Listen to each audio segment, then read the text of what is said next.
En toda la historia bíblica, pocas figuras brillan con tanta intensidad al principio y se desvanecen tan trágicamente al final como el rey Salomón.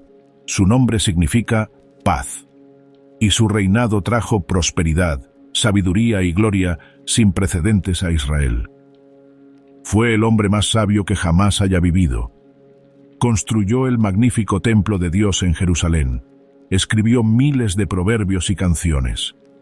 Reyes y reinas viajaron desde tierras lejanas solo para escuchar su sabiduría.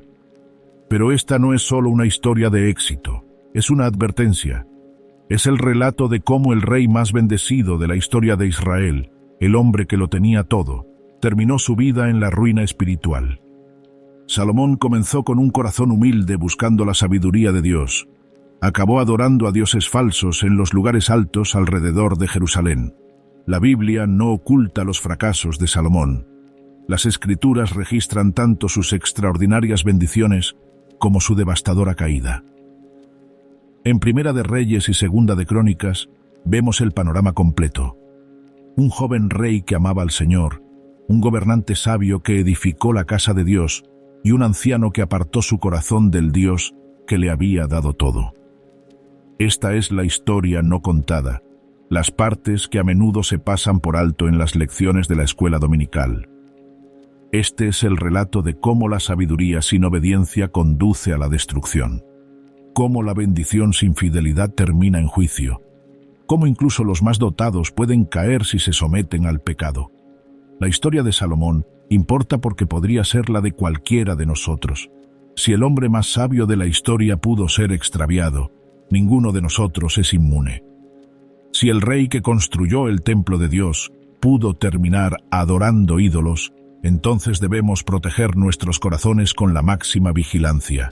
Esta es la historia del rey Salomón, el rey bendito que terminó perdido en la idolatría. El rey improbable. Salomón no debía ser rey. Según el orden normal de sucesión, nunca debió sentarse en el trono de David. No era el primogénito, ni siquiera estaba cerca. David tuvo muchos hijos con diferentes esposas. Amnón fue el primogénito, pero Absalón lo mató tras violar a su media hermana Tamar. Absalón, el tercer hijo de David, era el siguiente en la sucesión, pero murió en rebelión contra su padre, colgado de un árbol por los cabellos y asesinado por Joab. Adonías, el cuarto hijo, creía que el trono debía ser suyo. Salomón era hijo de Betsabé, la mujer con la que David había cometido adulterio. Su mera existencia era un recordatorio del mayor pecado de David. El primer hijo de David y Betsabé murió como castigo por su pecado. Salomón fue el segundo hijo de esa unión. Sin embargo, Dios eligió a Salomón. Antes incluso de que Salomón naciera, Dios lo amó.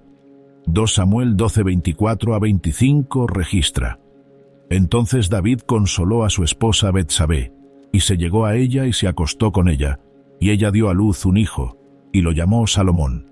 Y el Señor lo amó, y envió un mensaje por medio del profeta Natán. Por eso lo llamó Jedidías, por causa del Señor. El nombre Jedidías significa amado del Señor. Desde su nacimiento, Dios había puesto su amor en Salomón. Dios tenía un plan para este príncipe improbable. Pero a medida que David envejecía, la cuestión de la sucesión se volvió urgente. Adonías, suponiendo que sería el próximo rey, comenzó a actuar como tal. Reunió carros, jinetes y 50 hombres para que corriesen delante de él. Ofreció un banquete y se proclamó rey, invitando a los oficiales de David y a sus hermanos, excepto a Salomón. Primera de Reyes 1:11-13 relata cómo intervinieron el profeta Natán y Betsabé.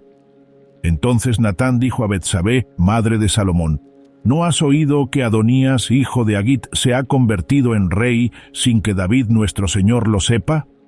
Ahora pues ven, y te daré un consejo para que salves tu vida y la de tu hijo Salomón. Ve inmediatamente al rey David y dile: ¿No juraste tú, mi señor el rey, a tu siervo diciendo: tu hijo Salomón reinará después de mí y se sentará en mi trono? ¿Por qué pues es rey Adonías? Betsabé fue a ver a David y le recordó su juramento. Natán confirmó sus palabras. David actuó de inmediato. A pesar de su edad avanzada y de su debilidad, ordenó que Salomón fuera ungido rey ese mismo día. 1 Reyes 1:32-35. El rey David dijo: «Llamen al sacerdote Sadoc, al profeta Natán y a Benaía, hijo de Joiada». Se presentaron ante el rey, y el rey les dijo: «Tomen con ustedes a los siervos de su señor, y monten a mi hijo Salomón en mi propia mula, y llévenlo a Gijón, que allí el sacerdote Sadoc y el profeta Natán lo unjan rey sobre Israel. Luego toquen la trompeta y digan: «Viva el rey Salomón». Entonces subirán después de él, y él vendrá y se sentará en mi trono, porque reinará en mi lugar, y lo he nombrado gobernante sobre Israel y sobre Judá». Salomón fue ungido rey mientras su padre aún vivía. La ciudad estalló en celebración. El ruido fue tan fuerte que Adonías y sus invitados lo oyeron en medio del festín. Al enterarse de que Salomón había sido nombrado rey, el grupo de Adonías se dispersó aterrorizado. El propio Adonías huyó al altar, buscando misericordia. Salomón mostró misericordia. Primera de Reyes 1:52-53. Y Salomón dijo: «Si se muestra digno, ni uno de sus cabellos caerá a tierra, pero si se halla en él maldad, morirá». Entonces el rey Salomón mandó que lo bajaran del altar, y él vino y rindió homenaje al rey Salomón, y Salomón le dijo: «Vete a tu casa». El rey improbable había tomado el trono. El hijo del adulterio, el hermano menor, quien no debió haber sido rey, ahora gobernaba Israel. Esta era la elección de Dios, el plan de Dios, el ungido de Dios. La carga de David. Antes de morir, David le dio a Salomón sus últimas instrucciones. Estas palabras definirían lo que sería el reinado de Salomón. Contenían tanto aliento como advertencia, tanto promesa como responsabilidad. Primera de Reyes 2:1-4. Cuando se acercaba la hora de la muerte de David, éste le ordenó a su hijo Salomón: «Voy a seguir el camino de toda la tierra. Sé fuerte y sé un hombre, y guarda los mandamientos del Señor tu Dios, andando en sus caminos y guardando sus estatutos, mandamientos, normas y testimonios, como está escrito en la ley de Moisés, para que prosperes en todo lo que hagas y donde quiera que vayas. Para que el Señor cumpla su palabra que habló acerca de mí, diciendo: si tus hijos se esfuerzan por seguir su camino, andando delante de mí con fidelidad, con todo su corazón y con toda su alma, no te faltará un hombre en el trono de Israel». La misión de David era clara. El éxito de Salomón dependía de la obediencia a la palabra de Dios. Debía andar en los caminos de Dios. Debía guardar los mandamientos de Dios. Debía seguir la ley de Moisés. Si lo hacía, prosperaría. Si lo hacía, la promesa de Dios a David se cumpliría a través de él. Este no era un simple consejo paternal, era la condición del pacto. Dios le había prometido a David que sus descendientes ocuparían el trono para siempre, pero esa promesa tenía requisitos. La fidelidad a Dios no era opcional, era esencial. David también le dio a Salomón instrucciones prácticas sobre ciertos hombres con quienes era necesario lidiar. Joab, quien había asesinado a hombres inocentes, y Simei, quien había maldecido a David.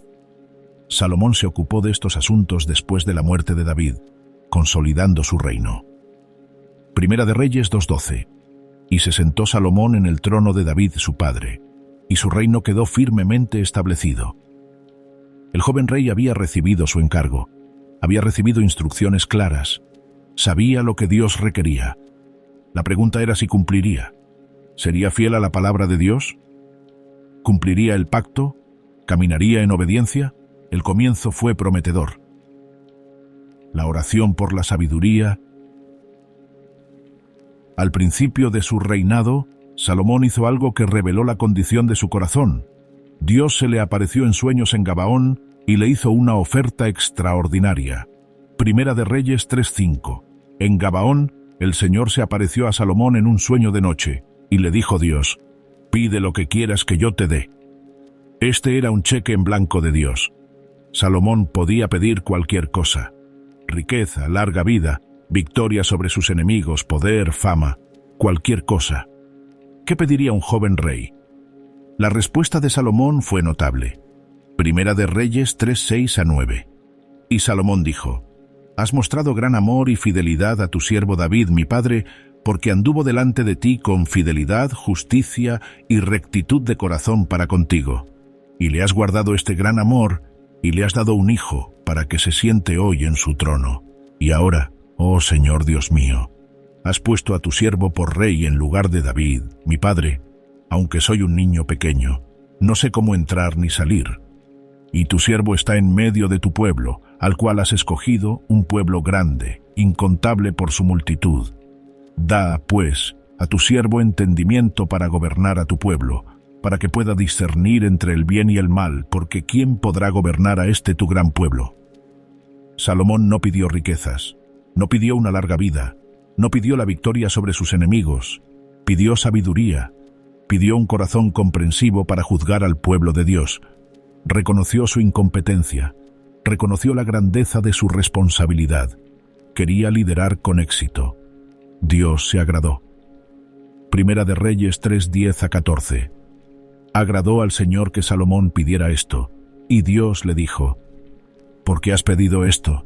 Y no has pedido para ti larga vida, ni riquezas, ni la vida de tus enemigos, sino inteligencia para discernir lo que es recto.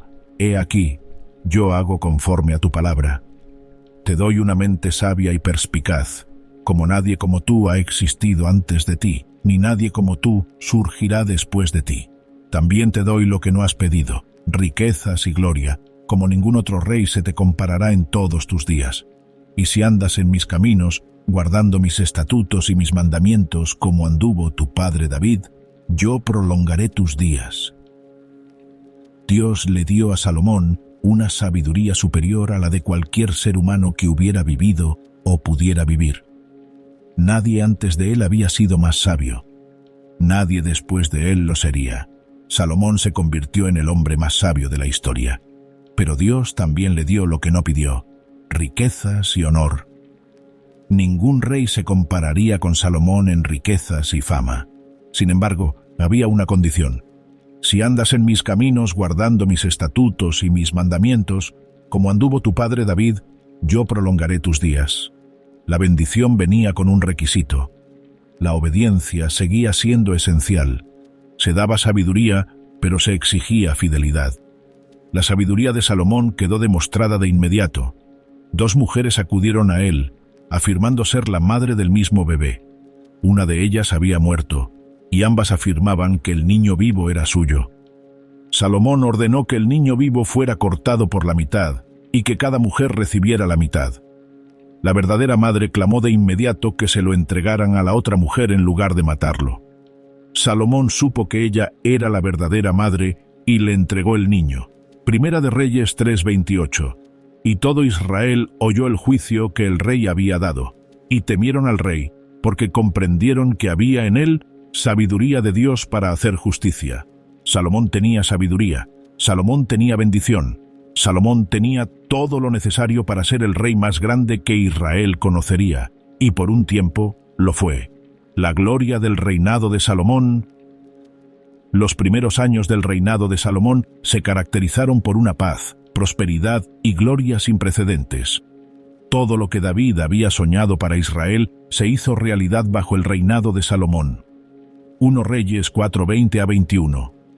Judá e Israel eran tan numerosos como la arena que está a la orilla del mar. Comían, bebían y eran felices. Salomón gobernó todos los reinos desde el Éufrates hasta la tierra de los filisteos y hasta la frontera de Egipto. Le trajeron tributo y sirvieron a Salomón todos los días de su vida. El reino estaba en su apogeo. Desde el río Éufrates hasta Egipto, las naciones rindieron tributo a Salomón. Reinaba paz por doquier. Israel disfrutaba de seguridad y prosperidad. Primera de Reyes 4:25. Y Judá e Israel vivieron seguros, desde Dan hasta Beerseba, cada uno debajo de su vid y debajo de su higuera, todos los días de Salomón. Esta frase, cada uno bajo su vid y bajo su higuera, describía paz y prosperidad perfectas. La gente estaba a salvo, tenían lo suficiente. Disfrutaban del fruto de su trabajo sin temor. La sabiduría de Salomón atrajo la atención de todo el mundo. Primera de Reyes 4:29 a 34. Y Dios dio a Salomón sabiduría y entendimiento sin medida, y una amplitud de mente como la arena del mar, de modo que la sabiduría de Salomón sobrepasó la sabiduría de todos los pueblos del oriente y toda la sabiduría de Egipto. Porque era más sabio que todos los demás hombres, más sabio que Etán el Ezraíta, y que Emán, Calcol y Darda, hijos de Mahol, y su fama se extendió por todas las naciones vecinas. También pronunció 3000 proverbios, y sus canciones fueron 1005. Habló de árboles, desde el cedro del Líbano hasta el hisopo, que crece en la pared. Habló también de bestias, aves, reptiles y peces.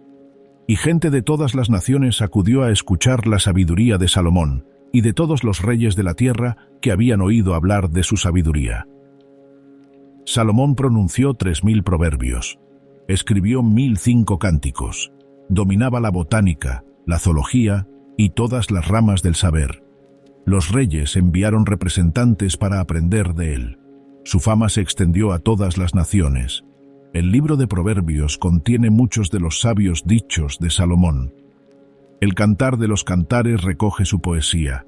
El Eclesiastés capta sus reflexiones sobre la vida. Sus contribuciones literarias e intelectuales fueron inmensas. La administración de Salomón era eficiente y bien organizada. Contaba con funcionarios que dirigían todos los aspectos del gobierno. Dividió el reino en distritos, cada uno responsable de proveer alimentos a la casa real un mes al año.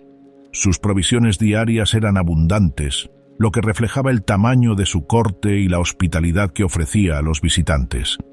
Primero Reyes 4:22 a 23. La provisión de Salomón para un día era de 30 coros de flor de harina, 60 coros de harina, 10 bueyes cebados, 20 bueyes de pastoreo, 100 ovejas, además de ciervos, gacelas, corzos y aves cebadas. Su riqueza era extraordinaria, 1 Reyes 10:14 a 15.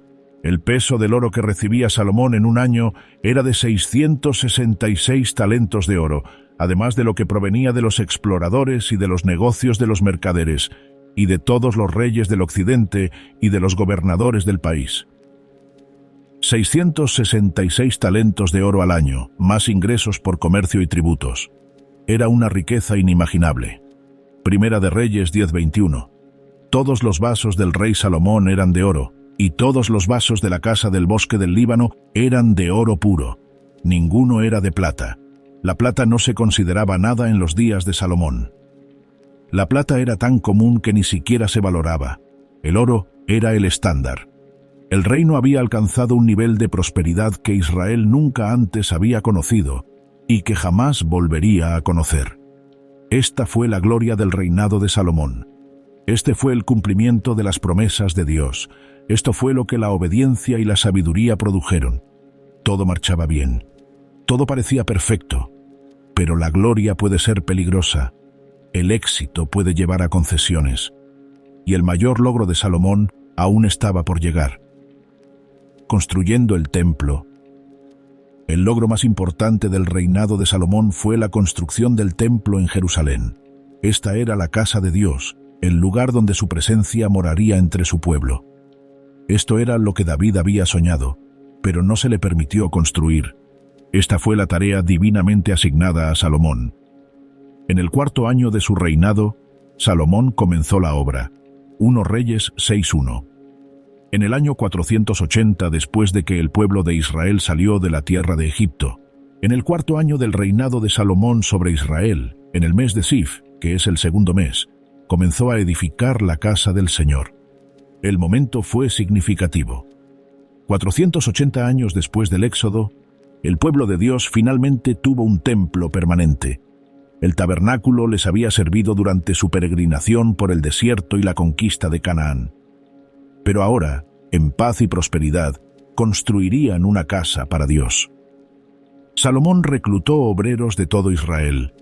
Llegó a un acuerdo con Hiram, rey de Tiro, para obtener madera de cedro del Líbano. Extrajo piedras macizas para los cimientos. Miles de obreros trabajaron en el proyecto. El templo era magnífico. Primera de Reyes 6:2 a 3. La casa que el rey Salomón construyó para el Señor medía 60 codos de largo, 20 codos de ancho y 30 codos de alto.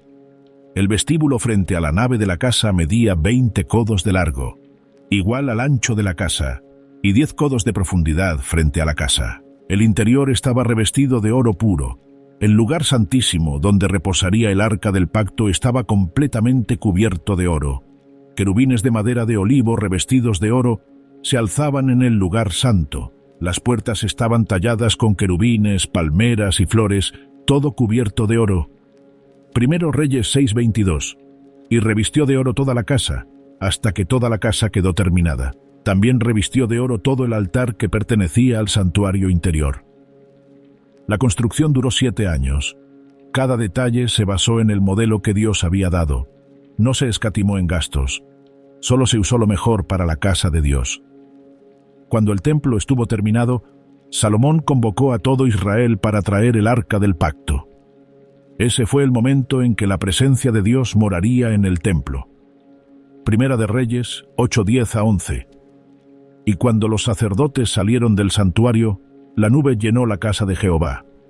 Y los sacerdotes no pudieron permanecer para ministrar por causa de la nube, porque la gloria de Jehová había llenado la casa de Jehová. La gloria del Señor llenó el templo. Su presencia descendió. La nube, la misma nube que había guiado a Israel por el desierto, la misma gloria que había llenado el tabernáculo, ahora llenaba el templo. Dios había venido a morar entre su pueblo.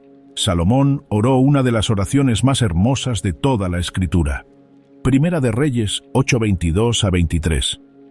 Entonces Salomón se puso de pie ante el altar del Señor, en presencia de toda la asamblea de Israel, y extendió sus manos al cielo, y dijo: Oh Señor, Dios de Israel, no hay Dios como tú, ni arriba en el cielo ni abajo en la tierra, que guardas el pacto y muestras misericordia a tus siervos que andan delante de ti con todo su corazón. Reconoció la fidelidad de Dios. Reconoció que Dios cumple su pacto con quienes caminan ante Él con todo su corazón. Le pidió a Dios que escuchara las oraciones que se ofrecerían en este templo. Le pidió a Dios que perdonara a su pueblo cuando pecó, y se volvió a Él. Primera de Reyes 8:27. ¿Pero es cierto que Dios morará en la tierra? He aquí, los cielos y los cielos de los cielos no pueden contenerte. ¿Cuánto menos esta casa que yo he edificado? Salomón comprendió que ningún edificio podía contener a Dios. El templo no era una caja para contener a Dios. Era el lugar donde Dios había elegido poner su nombre. Un lugar donde la gente podía reunirse con Dios. La oración fue humilde, reverente y teológicamente sólida. Salomón comprendió quién era Dios y qué representaba el templo. Dios respondió. 1 Reyes 9:2-3. El Señor se apareció a Salomón por segunda vez, como se le había aparecido en Gabaón. Y el Señor le dijo: He escuchado tu oración y la súplica que has presentado ante mí. He consagrado esta casa que has edificado, poniendo mi nombre en ella para siempre. Mis ojos y mi corazón estarán allí para siempre. Dios aceptó el templo, puso allí su nombre. Sus ojos y su corazón estarían allí para siempre. El templo fue dedicado. La obra estaba completa. Israel tenía una casa para Dios. Este debería haber sido el culmen de la vida de Salomón.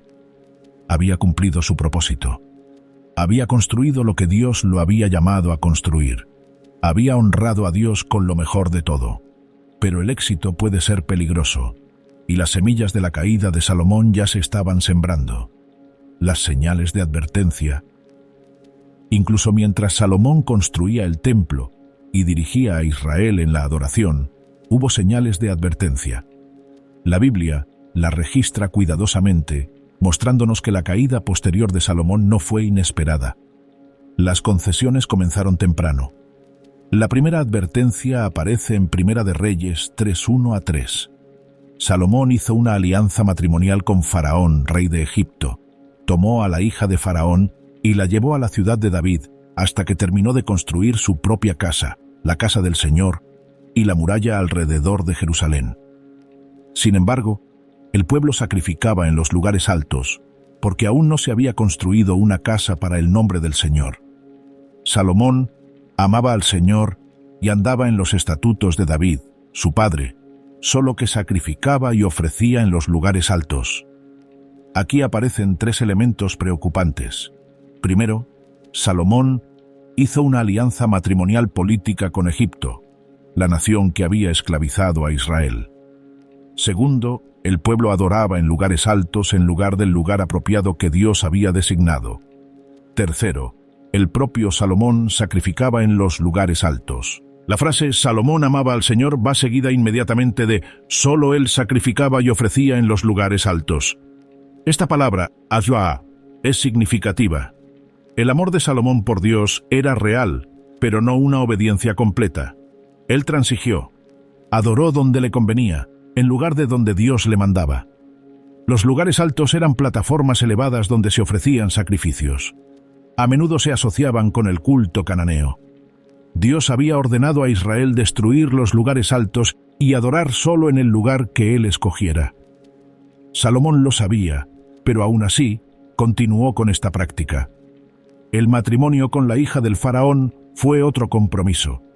Deuteronomio 7, 3-4 advertía: «No te casarás con ellas, dando tus hijas a sus hijos, ni tomando sus hijas para tus hijos, porque apartarían a tus hijos de seguirme para servir a otros dioses. Entonces la ira del Señor se encendería contra ti y te destruiría rápidamente». Dios había prohibido específicamente los matrimonios con mujeres extranjeras porque apartarían los corazones de él. Salomón lo sabía. Sin embargo, por razones políticas aún así, hizo la alianza. Al principio fueron pequeñas concesiones. Salomón seguía amando a Dios, seguía construyendo el templo, seguía orando, pero el modelo estaba establecido. Cuando la obediencia entraba en conflicto con la conveniencia política o el deseo personal, Salomón optaba por estos últimos. Tras la finalización del templo, apareció otra advertencia.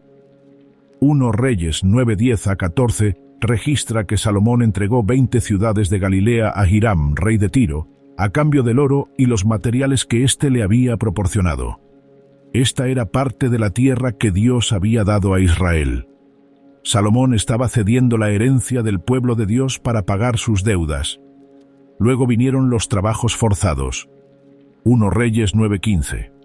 Y este es el relato de los trabajos forzados que el rey Salomón impuso para edificar la casa del Señor, su propia casa, el Milo, la muralla de Jerusalén, Hazor, Megiddo y Gezer.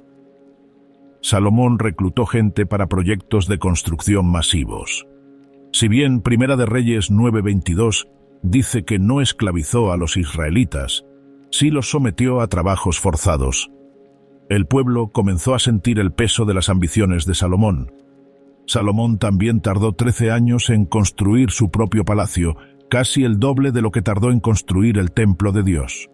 1 Reyes 7:1. Salomón tardó 13 años en construir su casa y la terminó por completo. El contraste es sutil pero significativo.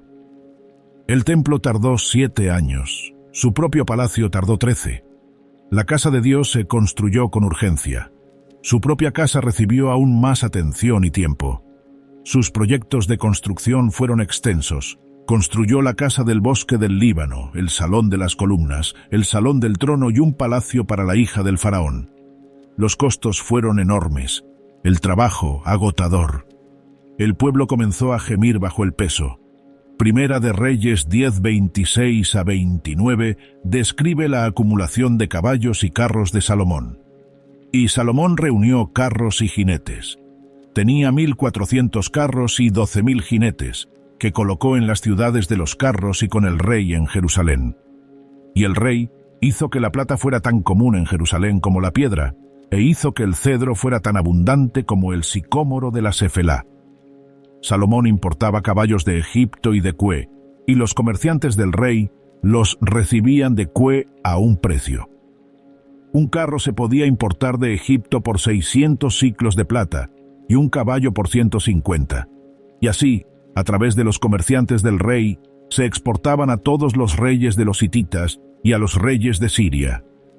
Esto violaba Deuteronomio 17:16, que le ordenaba al rey, solo que no debe adquirir muchos caballos para sí, ni hacer que el pueblo regrese a Egipto para adquirir muchos caballos, ya que el Señor te ha dicho, nunca más volverás por ese camino. Salomón no debía multiplicar los caballos, no debía obligar al pueblo a regresar a Egipto para conseguirlos. Sin embargo, hizo ambas cosas. Acumuló una fuerza militar masiva y estableció relaciones comerciales que lo conectaron nuevamente con Egipto. Las señales de advertencia eran claras: matrimonios políticos, culto en lugares elevados, exceso de obras de construcción, trabajos forzados, multiplicación de caballos, comercio con Egipto. Cada una de ellas violaba la palabra de Dios. Cada una de ellas se alejaba de la obediencia plena. Pero Salomón era sabio. Salomón fue bendecido. Salomón había construido el templo. Seguramente estos pequeños compromisos no importaban mucho. Seguramente su sabiduría le impediría ir demasiado lejos. Eso es lo que probablemente pensó. Eso es lo que hizo que la siguiente etapa fuera tan devastadora. La reina de Saba. En medio de la gloria de Salomón, una reina de una tierra lejana vino a visitarlo. Su visita demuestra la fama que había adquirido, pero también destaca lo que Salomón valoraba y cómo se presentaba al mundo. Primera de Reyes, 10:1-3. Cuando la reina de Sabá oyó de la fama de Salomón en relación con el nombre del Señor, vino a probarlo con preguntas difíciles. Llegó a Jerusalén con un séquito muy numeroso, con camellos cargados de especias, oro en abundancia y piedras preciosas. Y cuando llegó a Salomón, le contó todo lo que tenía en mente. Y Salomón respondió a todas sus preguntas. No hubo nada oculto al rey que no pudiera explicarle. La reina vino porque oyó hablar de la fama de Salomón en cuanto al nombre del Señor. Su reputación estaba ligada a su relación con Dios. Quería comprobar si los rumores eran ciertos. Ella trajo preguntas difíciles, acertijos y desafíos. Salomón los respondió todos. Nada era demasiado difícil para él. Su sabiduría era tan grande como se decía. Pero observen lo que la impresionó. 1 Reyes 10:4-7.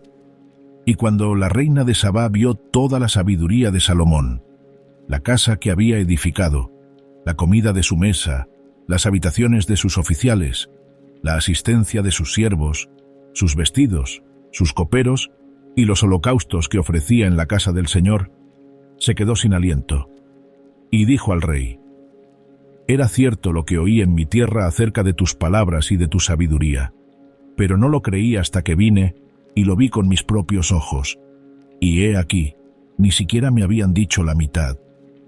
Tu sabiduría y tu prosperidad superan lo que oí».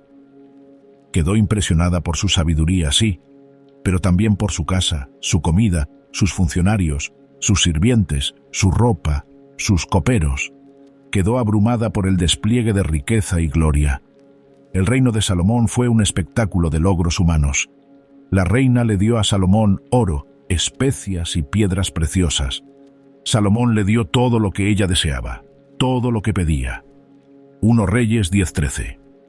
Y el rey Salomón dio a la reina de Sabá todo lo que ella deseaba, todo lo que pedía, además de lo que le fue dado por la generosidad del rey Salomón.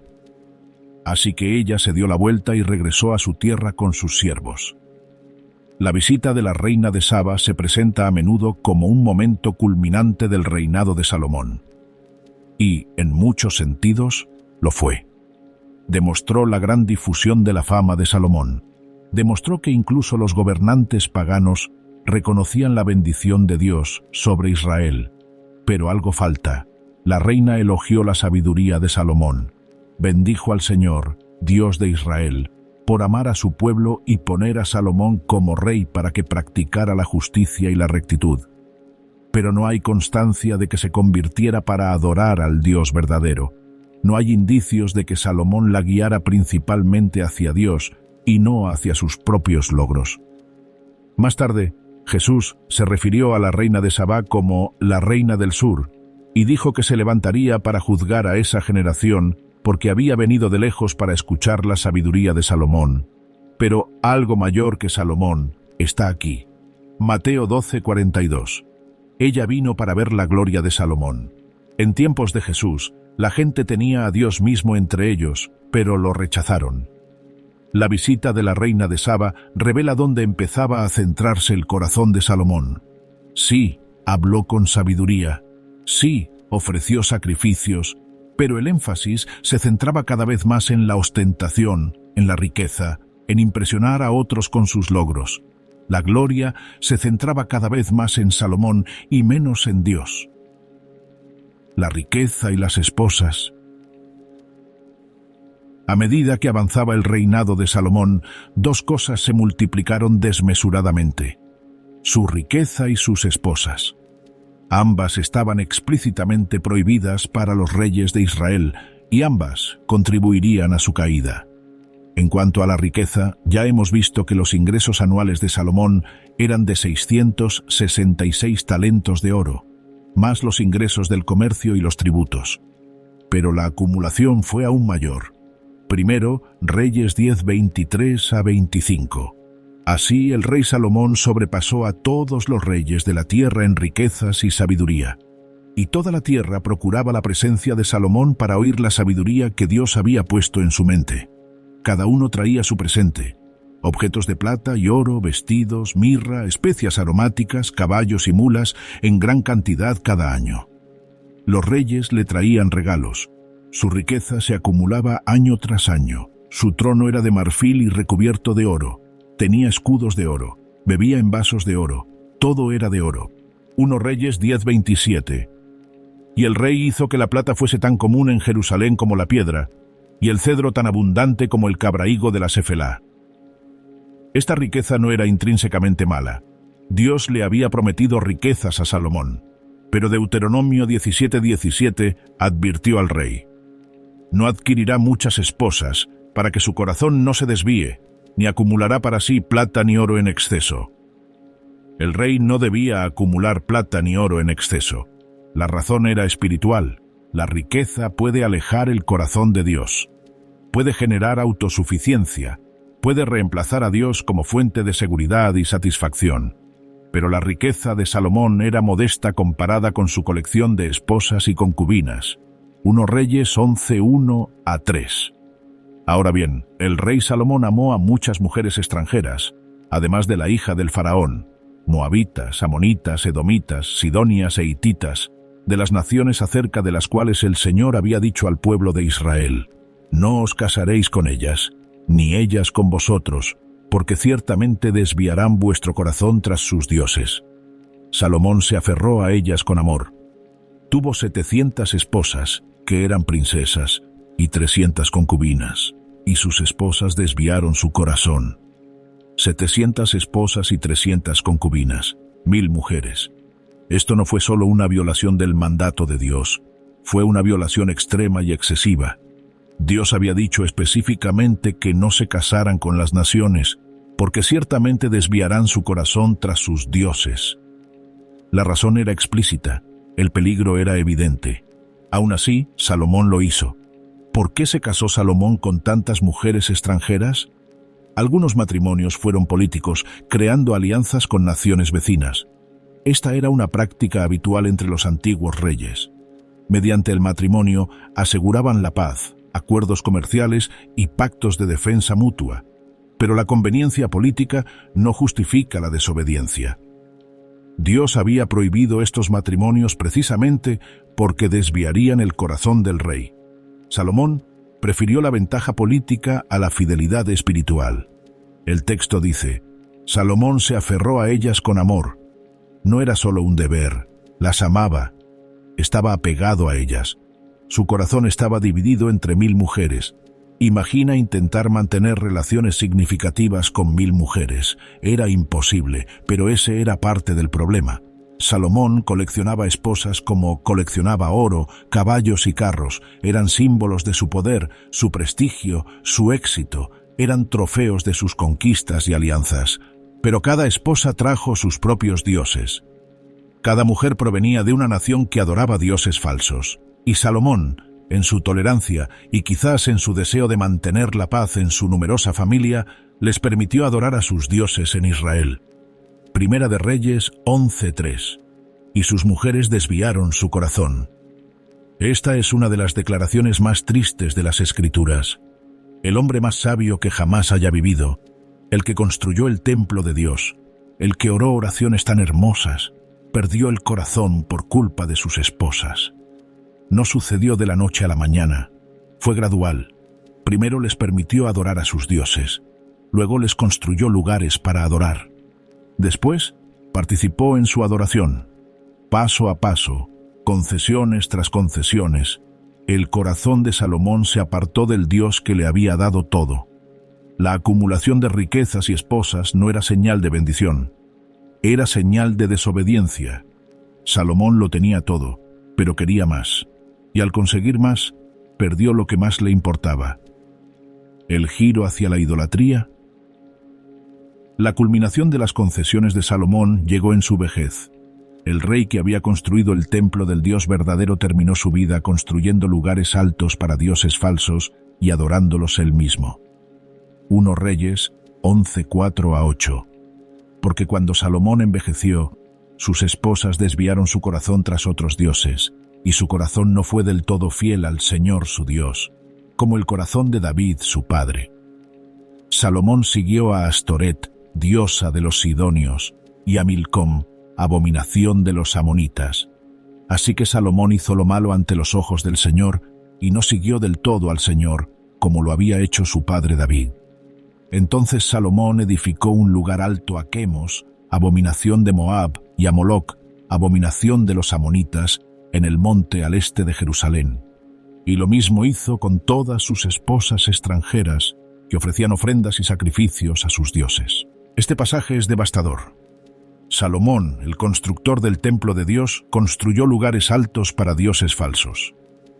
El hombre que había orado en la dedicación del templo, ahora adoraba en santuarios a ídolos. El rey que había recibido sabiduría de Dios, recurrió a dioses llamados abominaciones. Astoret era una diosa cananea de la fertilidad asociada con la inmoralidad sexual. Milcom, también llamado Moloc, era el dios de los amonitas, a quienes se les sacrificaban niños en el fuego. Quemos era el dios de Moab, también asociado con el sacrificio de niños. Estas no eran simplemente religiones alternativas, eran sistemas demoníacos que implicaban prácticas horribles. Salomón construyó lugares altos para estos dioses en la montaña al este de Jerusalén, justo enfrente del templo. Desde el monte del templo, la gente podía contemplar el valle y ver los santuarios que Salomón había construido para los dioses falsos. El contraste visual era innegable. La casa de Dios y las casas de los demonios, una junto a la otra. El texto dice que Salomón se fue tras estos dioses. Esto significa que participó personalmente en su adoración. No solo toleró la religión de sus esposas, se unió a ellas, se inclinó ante ídolos, ofreció sacrificios a demonios. El rey que había conocido la gloria de Dios en el templo se dedicó a adorar estatuas inertes. ¿Cómo sucedió esto? ¿Cómo pudo el hombre más sabio de todos los tiempos caer en un pecado tan evidente? Sucedió gradualmente. Primero, se casó con mujeres que adoraban dioses falsos. Luego les permitió continuar con su adoración. Después, construyó lugares para que adoraran. Después, se unió a ellas en la adoración. Cada paso parecía pequeño, cada compromiso parecía manejable, pero condujeron a la apostasía total. Sus esposas desviaron su corazón, lo influenciaron, moldearon sus afectos, lo alejaron de Dios. Esto es exactamente lo que Dios había advertido que sucedería. Deuteronomio 7:4 dice que las esposas extranjeras desviarían a tus hijos de seguirme para servir a otros dioses. La profecía se cumplió en la vida de Salomón. La comparación con David es reveladora. David pecó gravemente, cometió adulterio y asesinato. Sus pecados fueron en muchos sentidos peores que las primeras concesiones de Salomón, pero su corazón permaneció fiel al Señor. Al ser confrontado con su pecado, se arrepintió profunda y completamente. Nunca recurrió a la idolatría. Nunca construyó santuarios para dioses falsos. Su corazón pertenecía al Señor, incluso cuando sus acciones lo traicionaron. El corazón de Salomón no era del todo fiel al Señor. Dividió su corazón entre Dios y los ídolos. Intentó servir a ambos. Anhelaba la bendición de Dios y las ventajas políticas del paganismo. Quería honrar al Señor y complacer a sus esposas. Anhelaba la sabiduría de Dios y alianzas con las naciones. Pero no puedes servir a dos señores. No puedes adorar a Dios y a los ídolos. No puedes amar al Señor con todo tu corazón mientras entregas tu corazón a otros dioses. Primera de Reyes 11, 9-10. Y el Señor se enojó con Salomón porque su corazón se había apartado del Señor, Dios de Israel, quien se le había aparecido 2 veces y le había ordenado respecto a esto que no siguiera a otros dioses, pero él no guardó lo que el Señor le ordenó. Dios estaba enojado. No era un desagrado leve, era una ira justa. Dios se le había aparecido a Salomón 2 veces. Lo había bendecido inmensamente. Le había advertido específicamente sobre esto mismo. Sin embargo, Salomón no cumplió lo que el Señor le ordenó. La tragedia es profunda. Salomón tenía más ventajas que cualquier otra persona en la historia. Tuvo un padre piadoso que lo instruyó. Había visto la gloria de Dios en el templo. Había recibido sabiduría directamente de Dios. Tenía riquezas, paz y todas las bendiciones imaginables. No tenía excusa. Aún así cayó. Se apartó. Se fue tras otros dioses. El bendito rey terminó perdido en la idolatría. El juicio de Dios. La respuesta de Dios a la idolatría de Salomón fue rápida y certera. El juicio se anunció mientras Salomón aún vivía, aunque la mayor parte no se ejecutaría hasta después de su muerte. 1 Reyes 11, 11-13. Por tanto, el Señor dijo a Salomón: puesto que esta ha sido tu práctica y no has guardado mi pacto ni mis estatutos que te ordené, ciertamente arrancaré el reino de ti y se lo daré a tu siervo. Sin embargo, por amor a David tu padre, no lo haré en tus días, sino que lo arrancaré de la mano de tu hijo. Sin embargo, no arrancaré todo el reino, sino que daré una tribu a tu hijo, por amor a David mi siervo, y por amor a Jerusalén que he elegido. El juicio constaba de 4 partes. Primero, el reino sería arrancado del linaje de Salomón. Segundo, sería entregado a su siervo, no a su descendiente. Tercero, esto no ocurriría mientras Salomón viviera, por respeto a David. Cuarto, una tribu permanecería con el hijo de Salomón, por el bien de David y de Jerusalén. Esto fue devastador. Todo por lo que Salomón había trabajado, todo lo que había construido, sería destrozado. El reino unido de Israel se dividiría. 10 tribus serían entregadas a otra persona.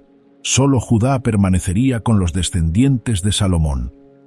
¿Por qué mostró Dios misericordia al permitir que una tribu permaneciera? Por amor a David, mi siervo, y por amor a Jerusalén que he escogido. El pacto de Dios con David permaneció vigente. Las promesas de Dios no se basaron en la fidelidad de Salomón, sino en el carácter de Dios y su compromiso con David. Sin embargo, la pérdida fue inmensa. Salomón perdería la mayor parte del reino. Su hijo gobernaría solo una fracción de lo que Salomón había gobernado. Los días de gloria habían terminado. La decadencia había comenzado. Dios también levantó adversarios contra Salomón. Primera de Reyes 11:14.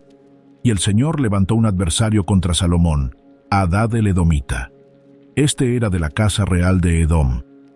Hadad era un príncipe edomita que había escapado cuando David conquistó Edom. Había huido a Egipto y se había criado allí. Ahora regresaba y se convertía en adversario de Salomón, causando problemas en Edom. Primera de Reyes 11:23-25. Dios también le levantó como adversario a Rezón, hijo de Eliada, quien había huido de su señor Hadad-Ezer, rey de Soba. Este reunió hombres a su alrededor y se convirtió en jefe de una banda de merodeadores, después de la muerte de David. Estos fueron a Damasco, se establecieron allí, y lo hicieron rey en Damasco. Fue adversario de Israel durante todos los días de Salomón, haciendo daño como Hadad, y aborreció a Israel y reinó sobre Siria. Rezón se estableció en Damasco y se convirtió en otro adversario. La paz que había caracterizado el reinado de Salomón se estaba desmoronando. Los enemigos se alzaban por todas partes. La bendición se estaba retirando, pero el adversario más significativo era interno.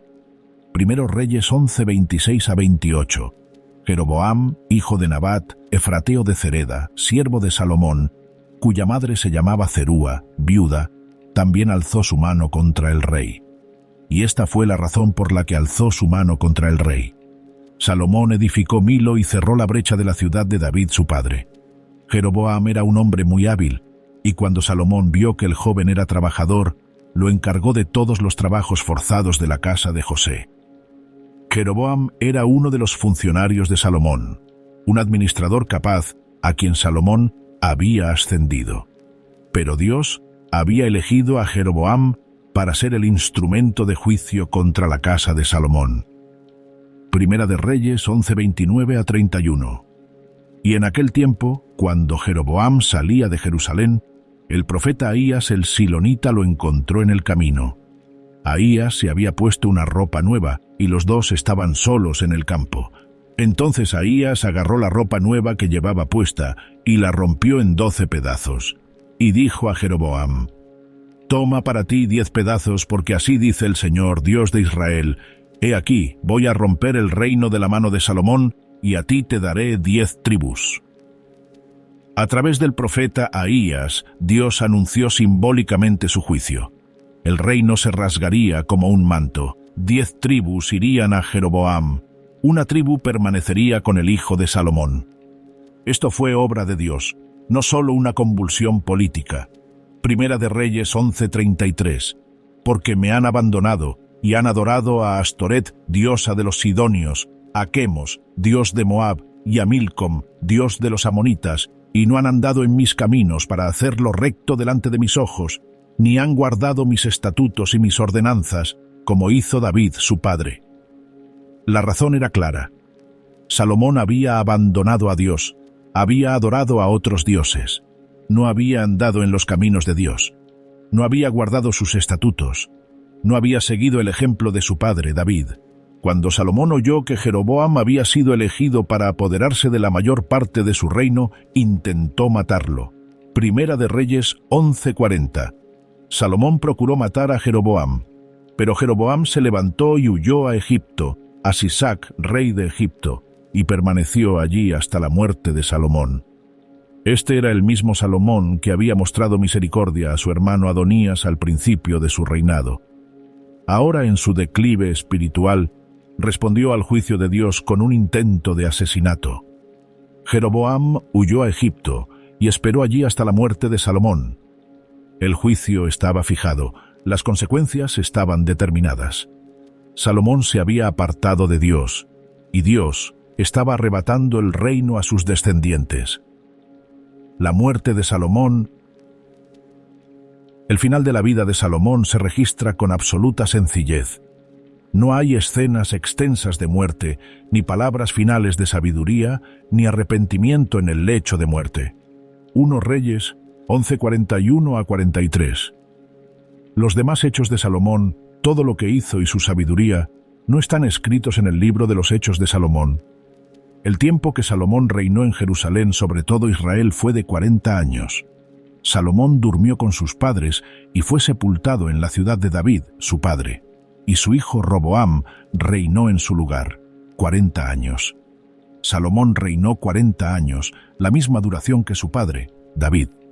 Pero a diferencia de David, no se menciona que Salomón muriera en paz, no se afirma que se reuniera con su pueblo en la fe, ni se indica una restauración espiritual.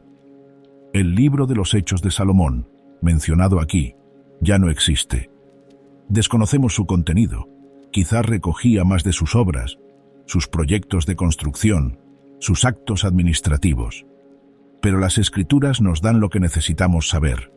Salomón empezó bien y terminó mal.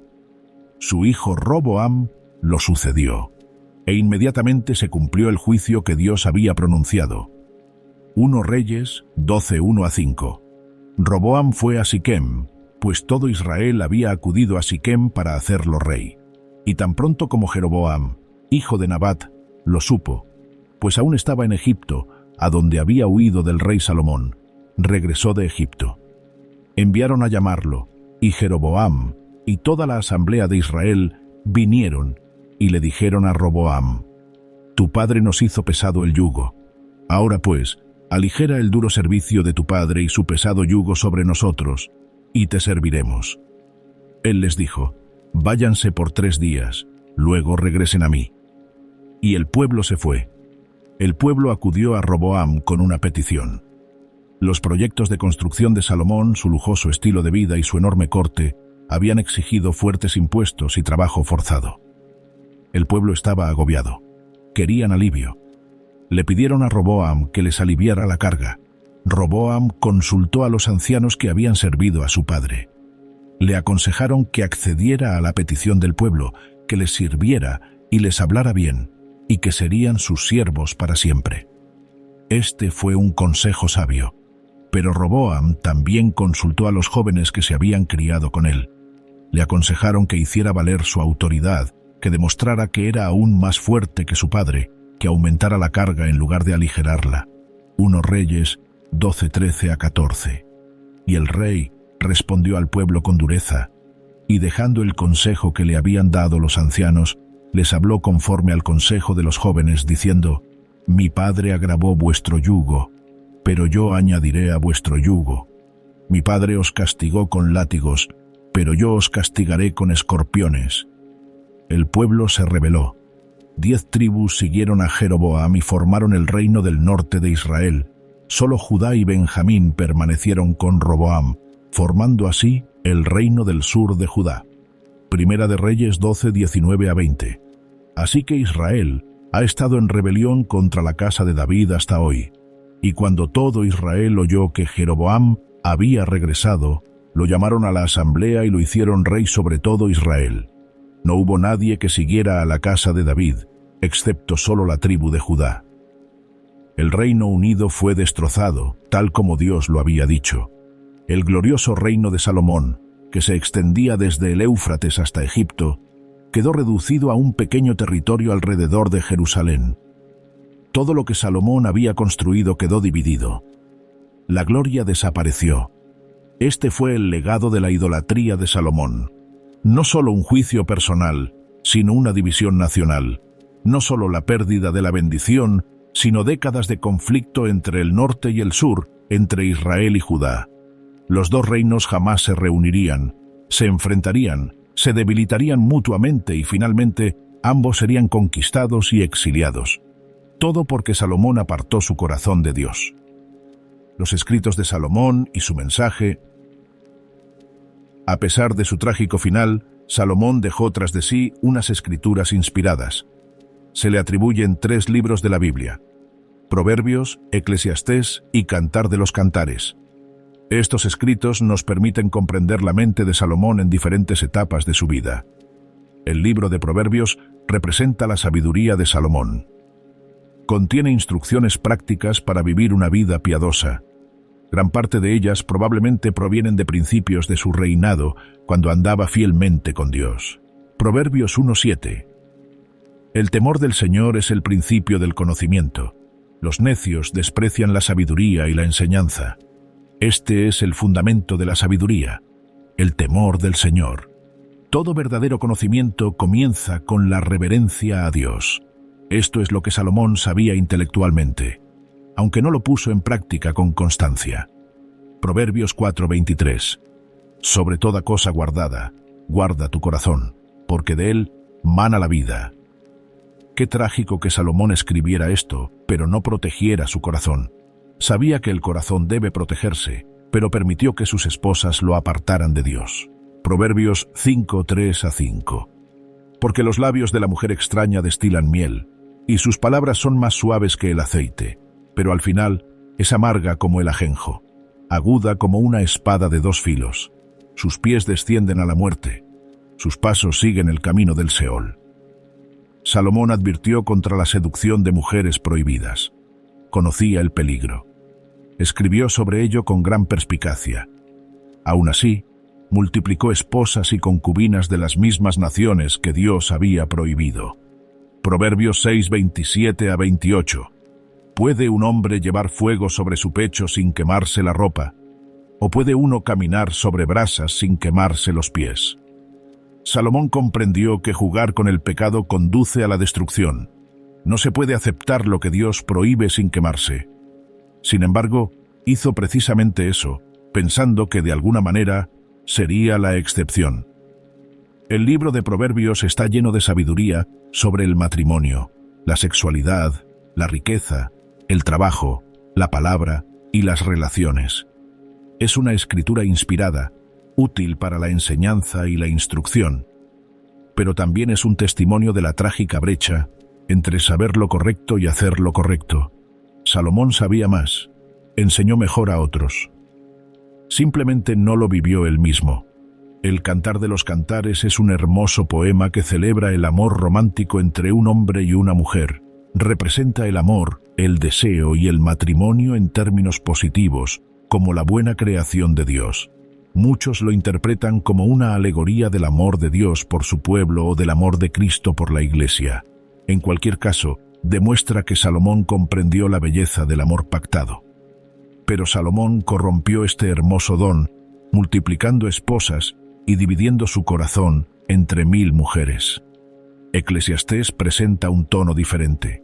Muchos eruditos creen que fue escrito en una etapa tardía de la vida de Salomón, después de haber buscado todo lo que el mundo ofrece y haberlo encontrado vacío. Eclesiastés 1:2. Vanidad de vanidades, dice el predicador, vanidad de vanidades, todo es vanidad.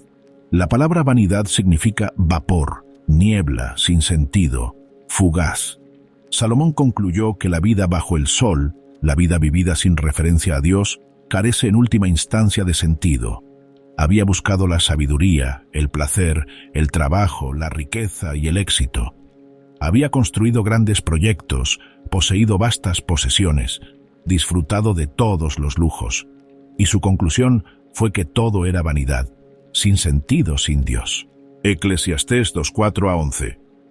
Hice grandes obras, edifiqué casas y planté viñas, me hice jardines y parques, y planté en ellos toda clase de árboles frutales, me hice estanques para regar el bosque de árboles en crecimiento. Compré esclavos y esclavas, y tuve esclavos nacidos en mi casa. También tuve grandes posesiones de vacas y rebaños, más que cualquiera de los que me precedieron en Jerusalén. También acumulé para mí plata y oro, y el tesoro de reyes y provincias. Conseguí cantores, tanto hombres como mujeres, y muchas concubinas, el deleite de los hijos de los hombres. Así llegué a ser grande y superé a todos los que me precedieron en Jerusalén. También mi sabiduría permaneció conmigo, y no negué a mis ojos nada de lo que deseaban. No rehusé a mi corazón ningún placer, porque mi corazón se deleitaba en todo mi trabajo, y esta fue la recompensa por todo mi trabajo. Entonces consideré todo lo que mis manos habían hecho, y el trabajo que había invertido en hacerlo, y he aquí, todo era vanidad y aflicción de espíritu, y nada había que aprovechar debajo del sol. No se negó nada. Lo experimentó todo. Lo logró todo, y todo fue vanidad, sin sentido, insatisfacción. Esta es la voz de la experiencia. Este es el testimonio de alguien que lo tuvo todo y lo encontró vacío. Este es Salomón reflexionando sobre su vida y reconociendo que todo sin Dios no es nada. El libro termina con una conclusión que podría representar la comprensión final de Salomón. Eclesiastés 12:13-14. El fin del asunto. Todo ha sido oído. Teme a Dios y guarda sus mandamientos, porque esto es el todo del hombre. Porque Dios traerá toda obra a juicio, junto con todo lo secreto, sea bueno o sea malo. Teme a Dios, guarda sus mandamientos, este es el deber del hombre. Todo lo demás es secundario, todo lo demás es vanidad. ¿Regresó Salomón a Dios al final de su vida? La Biblia no lo dice explícitamente. Eclesiastés sugiere que obtuvo sabiduría de sus fracasos y reconoció lo que realmente importa, pero no hay una declaración clara de arrepentimiento ni restauración. Lo que sabemos con certeza es que los escritos de Salomón nos advierten, nos muestran lo que sucede cuando conocemos la verdad, pero no la vivimos. Demuestran la inutilidad de buscar todo excepto a Dios. Nos llaman a temer a Dios y a guardar sus mandamientos porque, en última instancia, nada más importa. Lo que aprendemos de Salomón La historia de Salomón es una advertencia para todas las generaciones. Su vida nos enseña profundas lecciones sobre la bendición, la sabiduría, la obediencia, la transigencia y el peligro de los corazones divididos. Primero, la sabiduría no basta. Salomón fue el hombre más sabio que jamás haya existido, pero cayó en la idolatría. El conocimiento de lo correcto no garantiza hacer lo correcto. Comprender la verdad no es lo mismo que vivirla. Necesitamos más que sabiduría. Necesitamos obediencia, humildad y dependencia de Dios. En segundo lugar, la bendición puede ser peligrosa. Dios bendijo a Salomón sobremanera, y esas mismas bendiciones se convirtieron en el contexto de su caída. La riqueza, el poder, la fama y el éxito pueden alejar los corazones de Dios. La prosperidad puede generar autosuficiencia. La abundancia puede hacernos olvidar nuestra necesidad de Dios. Debemos estar tan atentos en la bendición como en el sufrimiento. En tercer lugar, las pequeñas concesiones conducen a grandes caídas. La idolatría de Salomón no surgió de la noche a la mañana. Comenzó con pequeñas decisiones: casarse con mujeres extranjeras para obtener ventajas políticas, adorar en lugares altos por conveniencia, acumular riquezas y caballos en contra de la palabra de Dios. Cada concesión parecía manejable, cada paso parecía pequeño, pero condujeron a la apostasía total. Debemos tomar el pecado en serio desde el principio. En cuarto lugar, las advertencias de Dios son para nuestra protección. Dios ordenó específicamente al rey no multiplicar esposas, no acumular riquezas excesivas, no multiplicar caballos, y no obligar al pueblo a regresar a Egipto. Estas no eran reglas arbitrarias, eran límites de protección. Dios sabía que desviaría el corazón del rey. Salomón ignoró estas advertencias, creyéndose lo suficientemente sabio como para afrontar lo que Dios prohibía. Se equivocó. Los mandamientos de Dios son para nuestro bien. Quinto, nadie es inmune. Si Salomón pudo caer, cualquiera puede. Sus ventajas eran mayores que las nuestras. Su sabiduría excedía la nuestra.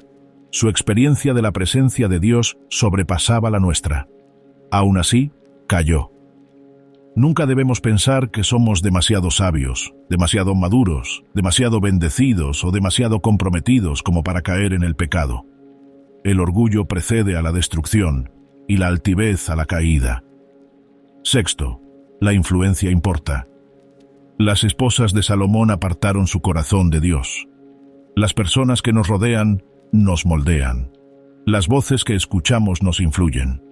Las relaciones que formamos nos llevan en una u otra dirección. Debemos elegir con cuidado quién tiene acceso a nuestro corazón y mente. Séptimo, los corazones divididos no funcionan. Salomón intentó servir a Dios y a los ídolos. Quería la bendición del Señor y el favor de las naciones. Intentó honrar a Dios mientras complacía a sus esposas paganas, pero Jesús dijo que nadie puede servir a dos señores. Amaremos a uno y odiaremos al otro. Un corazón dividido es una receta para el desastre espiritual. Octavo, el pecado tiene consecuencias más allá de nosotros mismos. La idolatría de Salomón no solo lo afectó a él, dividió a la nación, causó décadas de conflicto entre Israel y Judá, debilitó a ambos reinos y los hizo vulnerables a los enemigos. Finalmente condujo al exilio de ambos reinos. El pecado nunca es privado, siempre afecta a otros. Nuestras concesiones impactan a nuestras familias, nuestras iglesias, nuestras comunidades y a las generaciones futuras. Noveno, Dios cumple sus promesas. A pesar del fracaso de Salomón, Dios no abandonó su pacto con David. Una tribu permaneció con los descendientes de Salomón. El linaje de David continuó. Finalmente, Jesucristo, el Hijo de David, descendió de ese linaje. Los propósitos de Dios no pueden ser frustrados por el fracaso humano. Su fidelidad no depende de la nuestra. Décimo, el éxito se mide por el final, no por el principio. Salomón tuvo un buen comienzo. Su reinado inicial se caracterizó por la humildad, la sabiduría y la fidelidad a Dios. Pero terminó mal. Murió en la idolatría con el juicio de Dios sobre su reino. La vida cristiana no es una carrera de velocidad, sino un maratón. Lo que importa no es solo cómo empezamos, sino cómo terminamos. Debemos permanecer fieles hasta el final. El mayor que Salomón, Jesús, se consideró superior a Salomón. Cuando los fariseos exigieron una señal, Jesús dijo en Mateo 12:42, «La reina del sur se levantará en el juicio con esta generación y la condenará, porque vino desde los confines de la tierra para escuchar la sabiduría de Salomón, y he aquí, algo superior a Salomón está aquí». Jesús es el mayor Salomón en todos los sentidos. Si Salomón era sabio, Jesús es la sabiduría misma. Colosenses 2:3 dice que en Cristo están escondidos todos los tesoros de la sabiduría y del conocimiento. Salomón poseía sabiduría. Jesús es la sabiduría personificada. Donde Salomón construyó un templo, Jesús es el templo. Juan 2:19-21 registra las palabras de Jesús: «Destruyan este templo, y en 3 días lo levantaré». Se refería al templo de su cuerpo. La gloria de Dios que llenaba el templo de Salomón residía corporalmente en Jesucristo. Donde el reino de Salomón se dividió por el pecado, el reino de Jesús nunca se dividirá. Su reinado es eterno. Su reino no tiene fin. Lo que Salomón perdió por la desobediencia, Jesús lo aseguró mediante la obediencia perfecta. Mientras que el corazón de Salomón se desvió por las mujeres extranjeras, el de Jesús permaneció completamente entregado a su Padre. Hebreos 4:16 dice que Jesús fue tentado en todo como nosotros, pero sin pecado. Enfrentó la tentación, pero nunca transigió. Fue presionado, pero nunca cedió. Permaneció fiel hasta el final. Donde Salomón multiplicó esposas, riquezas y caballos en desobediencia, Jesús vino en humildad. No tenía dónde reclinar la cabeza. Cabalgaba sobre un burro, no en carros. No tenía palacio, ni trono, ni reino terrenal. Era un rey como ningún otro. Donde la gloria de Salomón se desvaneció y su reino fue destrozado, la gloria de Jesús crece para siempre. Su reino crece, su reinado se expande. Toda rodilla se doblará ante él. Donde Salomón escribió sobre la vanidad de la vida bajo el sol, Jesús ofrece vida abundante. Juan 10:10. Yo he venido para que tengan vida y para que la tengan en abundancia. Lo que Salomón buscó en todas sus empresas y nunca encontró, Jesús le proporciona: significado, propósito, satisfacción y vida eterna. Donde Salomón murió y su cuerpo volvió al polvo, Jesús resucitó. Conquistó la muerte. Vive para siempre. Él es la resurrección y la vida. La tragedia de la vida de Salomón es que todo lo que lo llevaba a Dios lo guiaba, pero se desvió. La gloria del Evangelio es que Jesús logró todo lo necesario para acercarnos a Dios y lo ofrece gratuitamente a todo aquel que cree. La sabiduría de Salomón no pudo salvarlo de su propia necedad. La sabiduría de Jesús nos salva de la nuestra. El templo de Salomón no pudo expiar el pecado. El sacrificio de Jesús expía todos los pecados. La gloria de Salomón fue temporal. La gloria de Jesús es eterna. No necesitamos a otro Salomón. Necesitamos a uno mayor que Salomón. Necesitamos a Jesucristo, el verdadero y mejor Rey, que nunca falla, nunca cae y nunca abandona a su pueblo. ¿El bendito Rey que se perdió? La historia de Salomón es una de las más trágicas de toda la Escritura. Fue bendecido inmensamente. Recibió sabiduría de Dios. Construyó el templo. Escribió escrituras inspiradas. Gobernó el reino más grandioso que Israel jamás conocería. Sin embargo, terminó su vida adorando ídolos en los lugares altos alrededor de Jerusalén. El rey que había conocido la gloria de Dios en el templo se inclinó ante los demonios. El hombre más sabio que jamás haya vivido tomó las decisiones más insensatas. El bendito rey terminó perdido. ¿Cómo sucedió? Gradualmente, mediante pequeñas concesiones, mediante lealtades divididas, creyendo que podía con lo que Dios le había prohibido, escuchando voces que lo apartaban de Dios, amando a muchas mujeres más que al único Dios verdadero. La caída de Salomón no fue repentina, fue un desvío lento, un giro gradual, un endurecimiento progresivo. No despertó un día y decidió abandonar a Dios. Tomó pequeñas decisiones que en aquel momento parecían insignificantes. Justificó compromisos que parecían razonables. Pensó que su sabiduría lo protegería, pero la sabiduría sin obediencia es inútil. La bendición sin fidelidad conduce al juicio. Saber lo que es correcto no sirve de nada si no hacemos lo correcto. Las ruinas de los lugares altos de Salomón permanecieron en la montaña al este de Jerusalén durante siglos, testimonio de su vergüenza. La división de su reino perduró hasta que ambos reinos fueron conquistados y exiliados. Las consecuencias de su pecado se extendieron de generación en generación. Sin embargo, la gracia de Dios se manifiesta incluso aquí. A pesar del fracaso de Salomón, Dios preservó el linaje de David. A pesar de la división del reino, Dios cumplió su promesa. A pesar de la infidelidad humana, Dios permaneció fiel. Finalmente, de ese linaje surgió Jesucristo, el Rey que nunca falla. La historia de Salomón es una advertencia.